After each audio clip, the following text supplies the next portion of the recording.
Hello, I would like to start by thanking the organizers of the conference for letting me present this work. It is called Towards Local Testability for Quantum Coding. My name is Vivien Londe, and this is joint work with Anthony Leverrier from Inria and Gilles Zémor from the Bordeaux Mathematical Institute. So in this talk, I'm going to use two different kinds of vocabulary. On the one hand, the vocabulary of quantum codes, LDPC quantum codes, and on the other hand, the vocabulary of local Hamiltonians. And these two notions are equivalent, so I'll give right away the correspondence and give more details later on. A local Hamiltonian whose ground space is degenerate, that is, it contains more than one state. It corresponds to a quantum code that has a non-trivial code space. So a quantum code that encodes more than one state. And in terms of LDPC quantum codes, we will talk about the weight of the syndrome of an error. And in terms of Hamiltonians, we will talk about the energy of this error. But these two terms are also the same. And what we will focus on in this talk is locally testable codes. So that means that the weight of the syndrome scales linearly with the size of the error, or in other words, that the energy of this error scales linearly with its size. So let me take a step back and give the current status on quantum error correction. Actually, most of the research is not focused on locally testable codes. It's more focused on building a large quantum computer and using some practical quantum codes to do this. And for a code to be practical, it's better if it has some physical locality.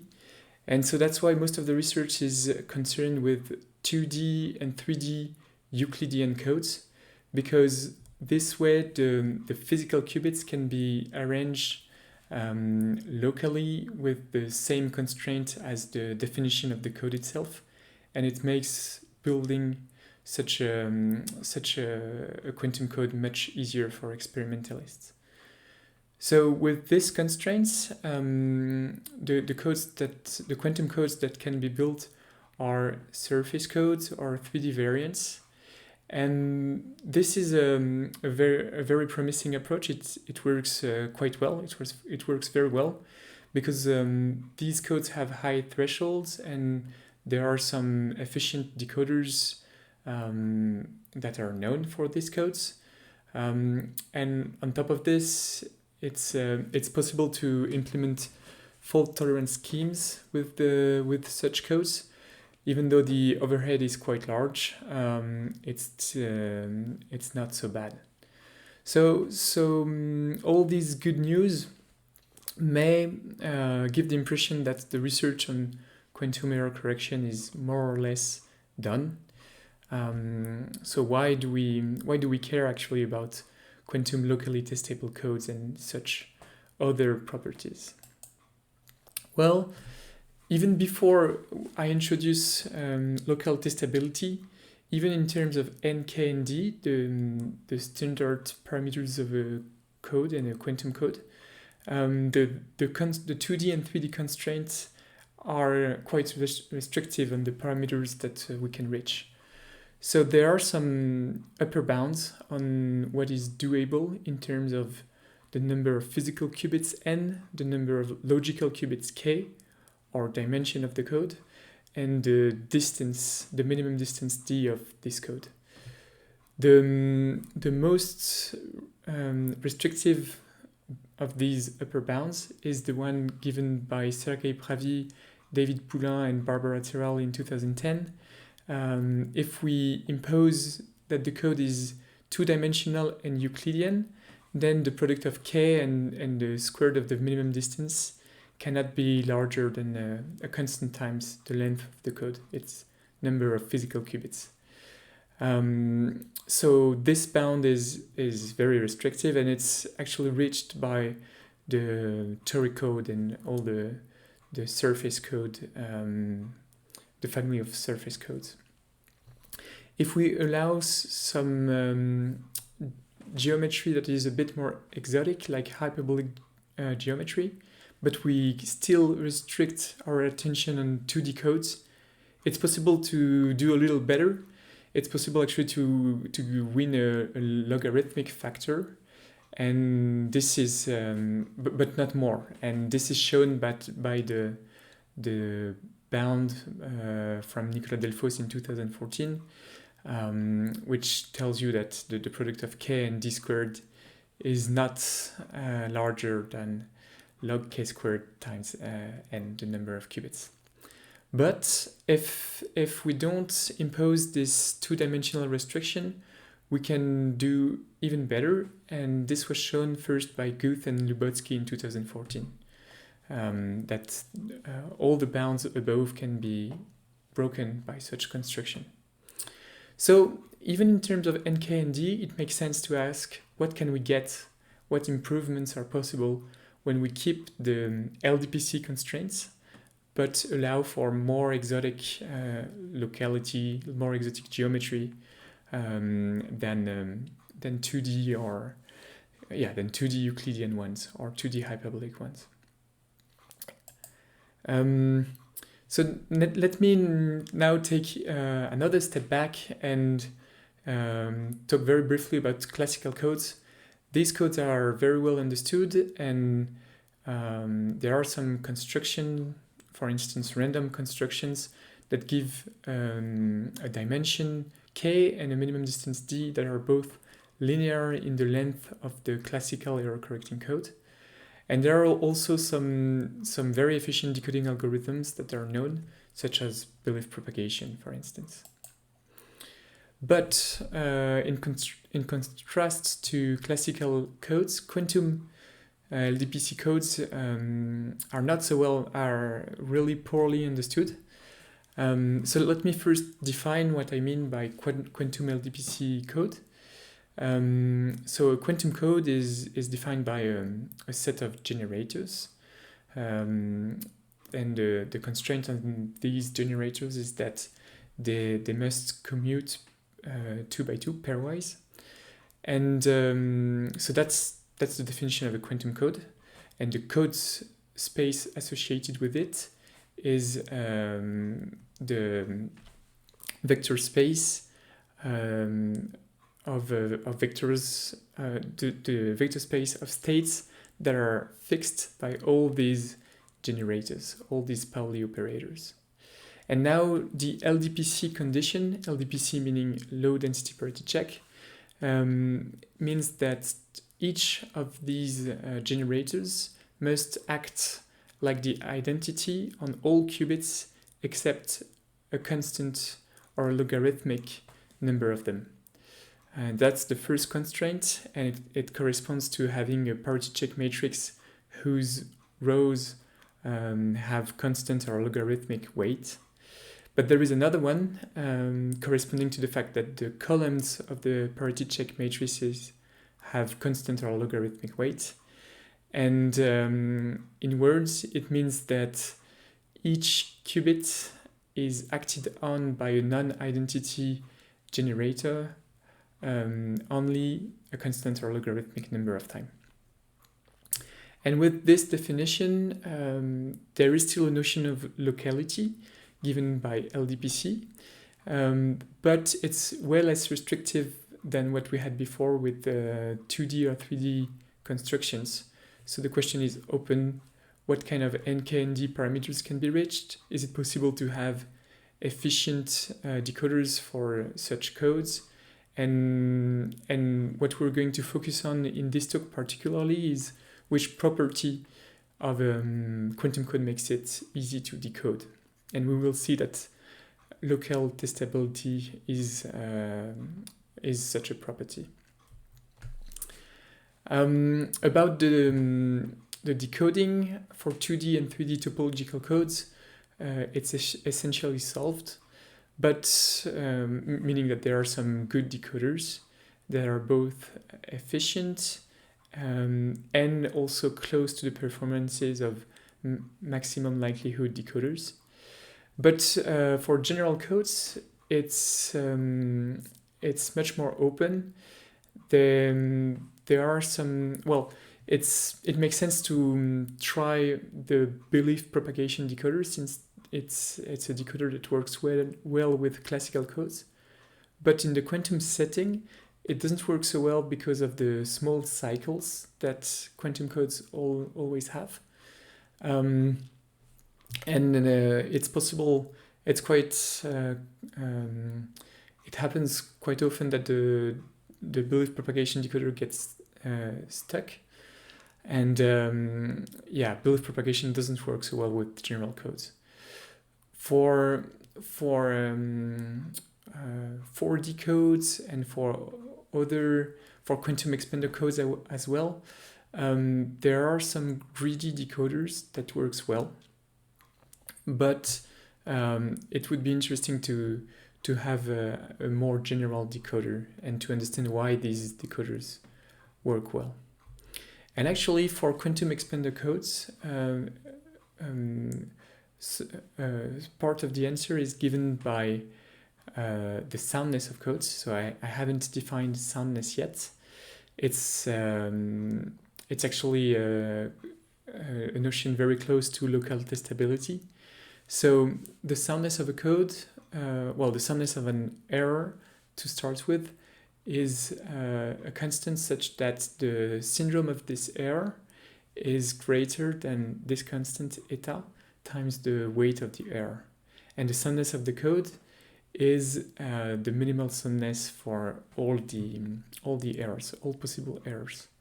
So if a code has good soundness, meaning that eta is constant with respect to a code family, then it is easy to distinguish between words that are far from the code and words that are and words that belong to the code space only by looking at a constant number of checks, or by looking at a constant number of qubits, in other words. And this notion in classical settings has many applications. For instance, it played a crucial role in the proof of the PCP theorem. What about quantum locally testable codes? So this notion was introduced in 2015, and there are a few results about it, but the main applications are still a bit unclear. Lots of questions are still open. And a first result is that if there is a code that is both quantum locally testable and has linear minimum distance, then this would establish the NLTC conjecture. But this is a very strong requirement, because even without talking about quantum locally testable codes, we don't know yet any quantum code, any LDPC quantum code that has linear minimum distance. So a requirement that is a bit less strong is to only ask for quantum local testability without linear minimum distance. And this is the subject of this talk. And this gives a weaker version of NLTC, which is only the average case NLTC. And on another line of research, it is also known that local testability has some strong links with single-shot decoding, and this was explained by Earl Campbell in 2018. So these are applications of quantum locally testable codes, but let me give the definition now. The idea is to start from the definition of classical local testability and to quantize it. So first, let me give a formal translation between a quantum code and the local Hamiltonian associated to it. The trick is to take all the stabilizers of the quantum code and to define a term of the local Hamiltonians as 1/2 of the identity minus the stabilizers. And you can see that if you take a state that is fixed by such a stabilizer, it corresponds to an eigenstate of this part of the Hamiltonian with eigenvalue 0, and a state that is that takes that gets a phase of -1 with respect to GI, with respect to the stabilizers, will correspond to an eigenvector with eigenvalue 1 for this term of the Hamiltonian. And since all the stabilizers of the quantum code are required to commute with each other, all these terms of the Hamiltonian commute as well, and it's possible to find a common basis of diagonalization of this local Hamiltonian. And this is why, this is how you can see that the weight of the syndrome of an operator of the quantum code corresponds to the energy of the eigenvector defined as a state of the code space on which you act by the operator corresponding to this error. So it's possible to, with this definition, to go back and forth between quantum codes and local Hamiltonian. Now, to define the distance to the code in terms of Hamiltonian, it's possible if we introduce CT, which is the vector space spanned by all the states of the code space on which you act by operators that are tensor products, such that only a constant number of them or a logarithmic number of them are not the identity.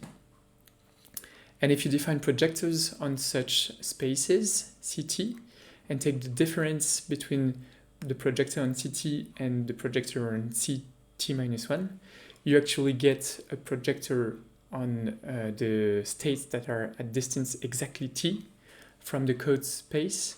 And if you give the weight t to such states, it's possible to construct this way the distance operator that is denoted dc here. And we say that the quantum code is locally testable if the operator hc is greater than a constant time the operator distance dc. So that means that the difference of the two operators is a positive operator. So it is a generalization, a quantization of the classical notion of local testability. So what is known about this notion? Well, there is a construction from 2017 from Matthew Hastings that gives a soundness which is almost constant. It's 1 over log cube of the length of the code, and it encodes 2 logical qubits. And in this works, we get a soundness which is a little better. It's a little smaller. It's only 1 over. It's a little larger. It's only 1 over log squared of the length of the quantum code, but it encodes only 1 logical qubit. And we have a conjecture that it's possible to also have a soundness that is 1 over polylog with a number of logical qubits which is greater than 1, which is non-constant. Sorry.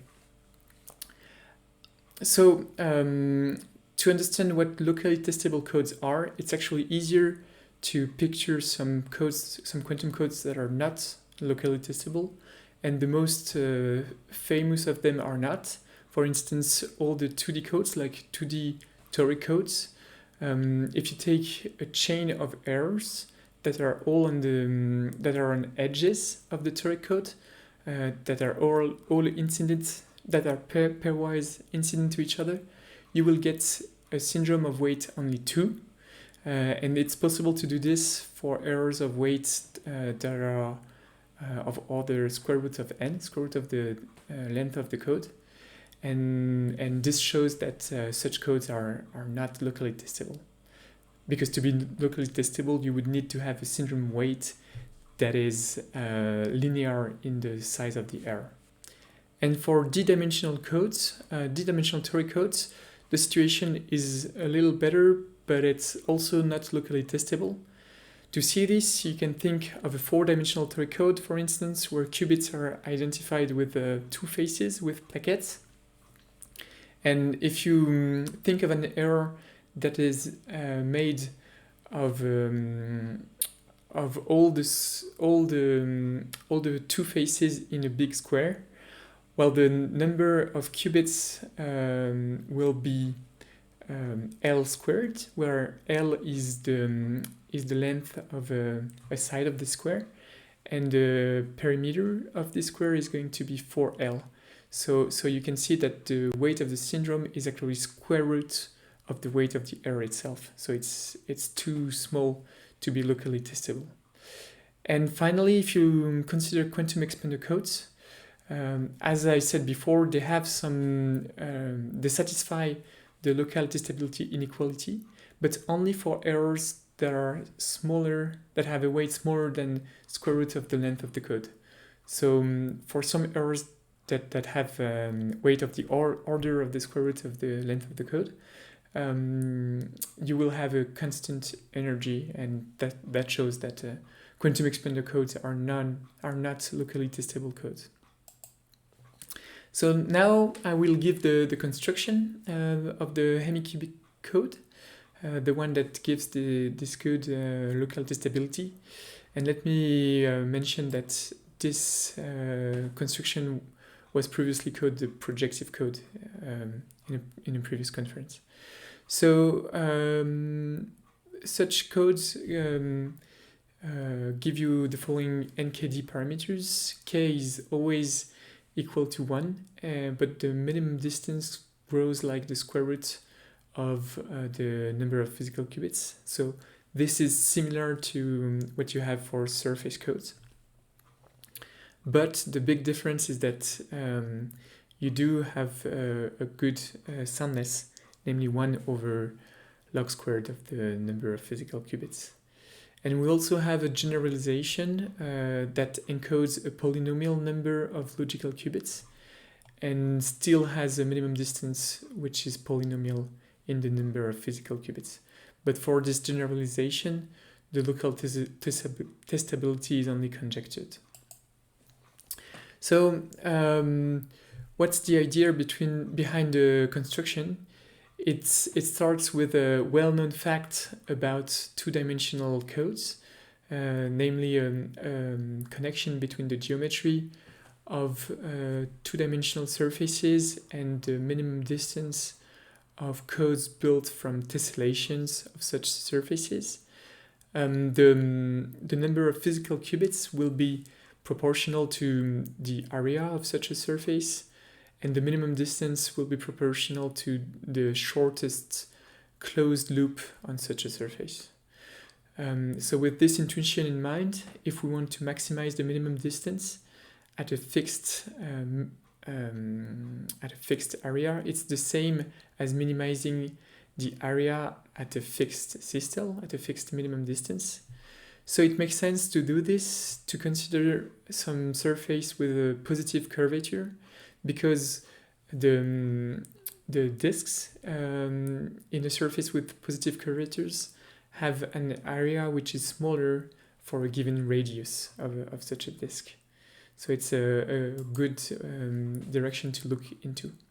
And indeed, if we consider the real projective plane, so what's a real projective plane? It's a sphere such that antipodal points are identified.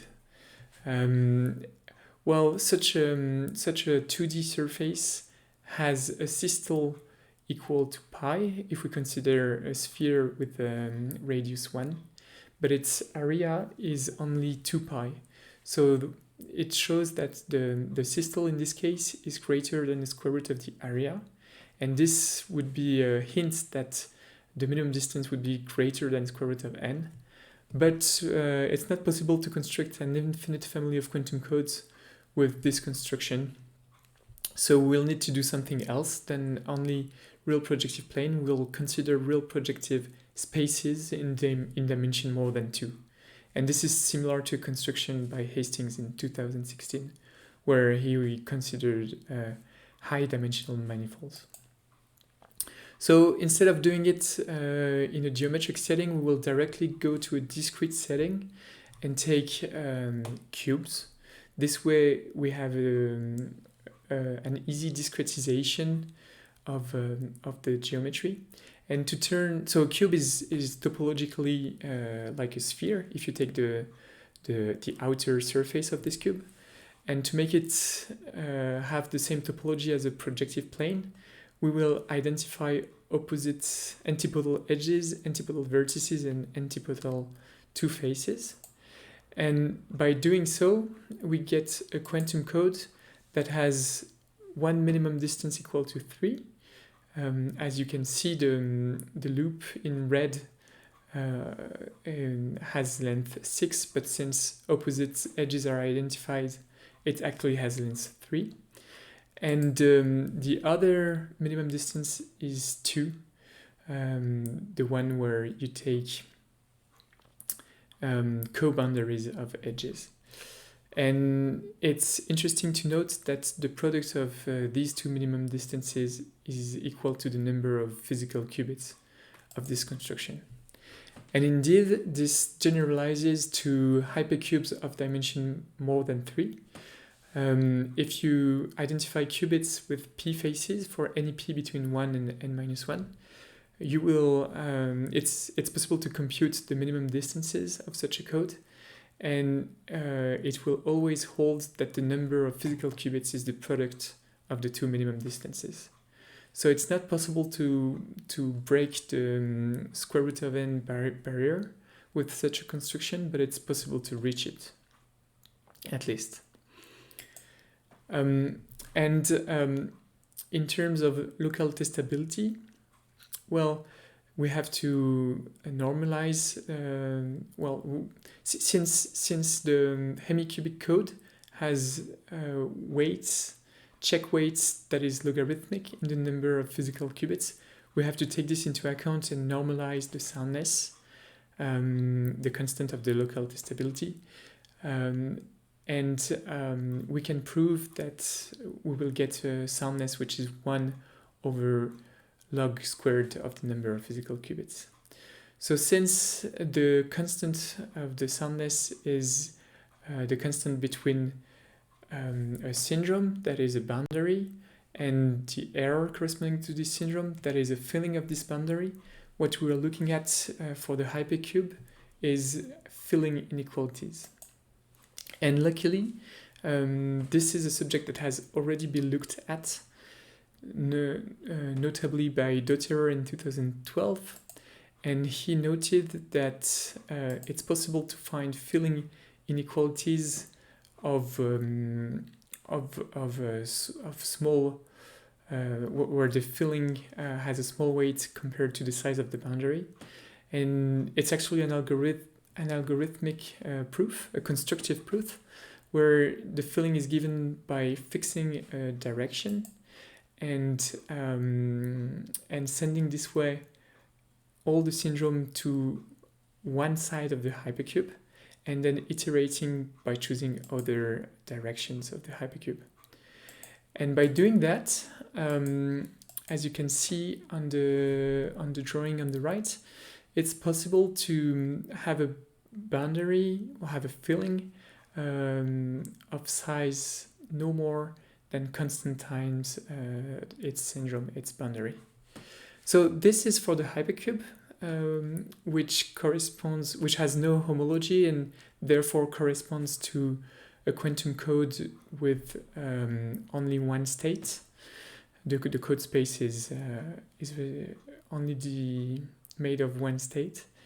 So it's not interesting like this, but it's possible to adapt it to the case of the hemicube that does have a logical qubit. And in the adaptation, we lose a logarithmic factor, but that's how we get the soundness inequality and the almost local testability of hemicubic codes.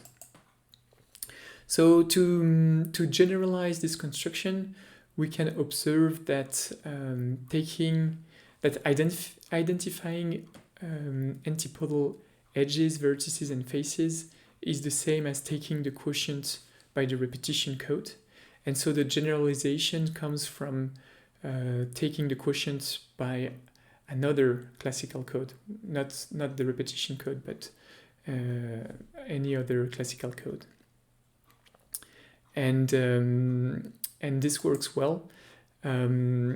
So once we make this identification, the improvement we get is that the number of logical qubits encoded in such a code is much greater. It's much more than 1, and we can prove that it's p plus k minus 1 choose p, where p is the dimension where we put the qubits, and k is the dimension of the classical code we take the quotient by.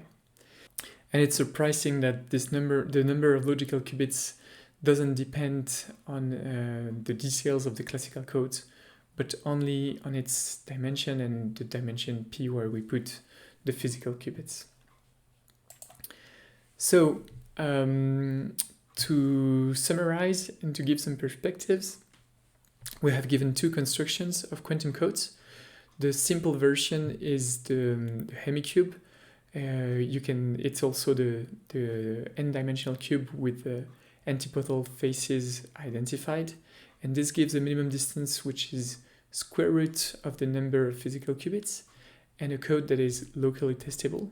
And we also gave a more general version where the n-cube is, we take its quotient by any linear classical code, and we were able to prove the dimension and the minimum distance in this case, but we could only conjecture and not prove that this generalization also gives locally testable quantum codes. So this leaves many open questions, many questions still open. For instance, what is the length? So the best k possible. What is the best n possible for quantum locally testable code? What is its relationship with respect to its dimension? Is it exponential, polynomial? This is food for future work. So I'd like to thank you for your attention, and if you have any questions or would like some precision, don't hesitate to contact myself or my co-authors Anthony Leverrier and Gilles Zémor. Thank you. Bye.